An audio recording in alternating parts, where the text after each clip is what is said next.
questions, Mr. Homan? You got time. Yeah. Over the weekend, President Trump was talking about U.S. troops potentially needing to fight back against drug cartels in Mexico. How serious of an idea is that? Well, there's a reason the president designated them terrorist organizations, right? The drug cartels have killed more Americans than recognized terrorist organizations before then, right? I mean, they killed more Americans than ISIS or any other terrorist groups. I mean, they've killed hundreds of thousands of Americans. So they're a terrorist organization. We need to treat them like terrorist organizations. What Alcatraz reopened? President talking about. Well, we need detention beds, and we do contracts a lot of states, a lot of local municipalities. So that's I think it's certainly an option, especially for the significant public safety threats, national security threats. I mean, should be on the table.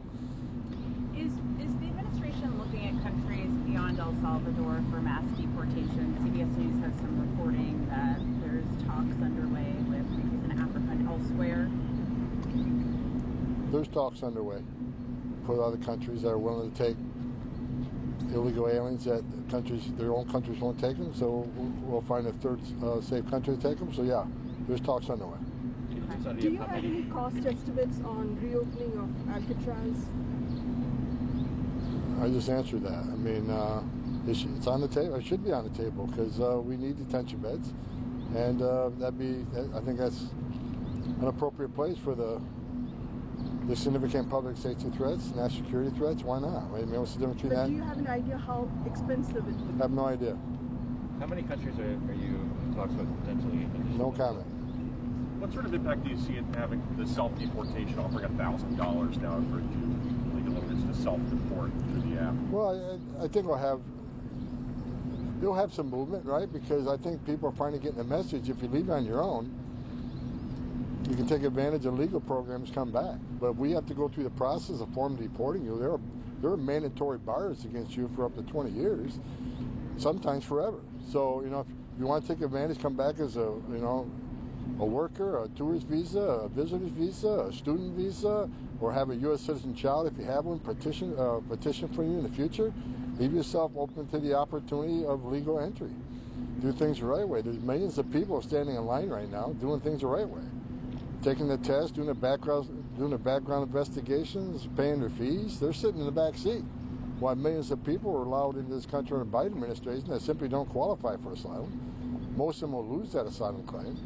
So while they're clogging up the whole system, in addition to those who want to come in legally, while the millions of fraudulent asylum claims under Biden administration, there are people in this world who really are escaping fear and persecution from their homeland.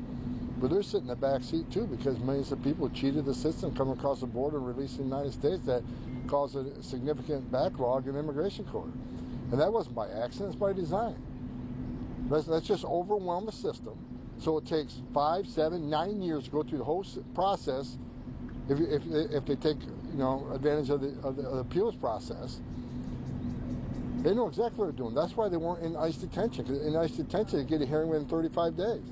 But for release, millions of the country overwhelm the system so they don't get a hearing in 5, 7, 9 years. Then maybe there's a Democrat administration in power. Now we can have an amnesty. They know exactly what they're doing. They're playing the long game. But we're going to beat them at it. We're going to ramp up interior enforcement operations and removals. We're going to force the law. We're not going to ignore the law like the prior administration did. The president says he doesn't know what his responsibilities are under Article 5 of the Constitution. Who would it be who would educate him about that? Would it be you?